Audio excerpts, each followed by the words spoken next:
Hi guys, this project name is AC to DC converter using full bridge rectifier. Basically this is a rectifier, but we have electronic controlled rectifier.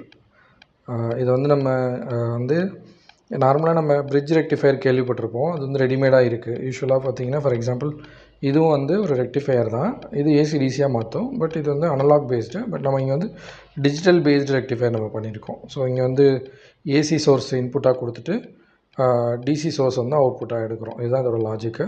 இதுக்கு வந்து நம்ம big micro controller use பண்ணுறோம். So இங்கே வந்து 4 தை resistor use பண்ணுறோம். So இது வந்து தை resistor. இந்த தை ரெசிஸ்டரை யூஸ் பண்ணி ஏசியை டிசியாக மாற்றுறோம்.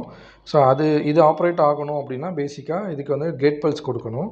அந்த கேட் பல்ஸ் கொடுக்கறதுக்காக இந்த டிரைவர் சர்க்யூட்ஸ் யூஸ் பண்ணுறோம். ஸோ பிக் மைக்ரோ கண்ட்ரோல்லேருந்து கேட் பல்ஸ் டிரைவர் சர்க்யூட் வழியாக இதுக்கு கேட் பல்ஸ் கொடுக்குறோம். அந்த கேட் பல்ஸ் தக்கன இங்கே வந்து வோல்டேஜ் வந்து நமக்கு வரும்.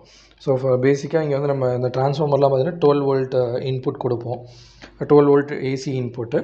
ஸோ அவுட்புட் நமக்கு வந்து 12 வோல்ட் டிசி அவுட்புட்டாக கிடைக்கும். ஸோ இங்கே பார்த்தீங்கன்னா இதில் தான் 12 வோல்ட் டிசி அவுட்புட் நம்மளால் எடுக்க முடியும். ஸோ 12 வோல்ட்டுங்கிறது கொஞ்சம் ப்ளஸில் ஒரு 15 வோல்ட் கிட்ட நமக்கு அவுட்புட் கிடைக்கும். ஓகே, ஏன்னா டிரான்ஸ்ஃபார்மர் வந்து எக்ஸாக்டாக 12 இருக்காது. So we will have almost 15 volt of AC. So we will have output as 15 volt DC. Thank you.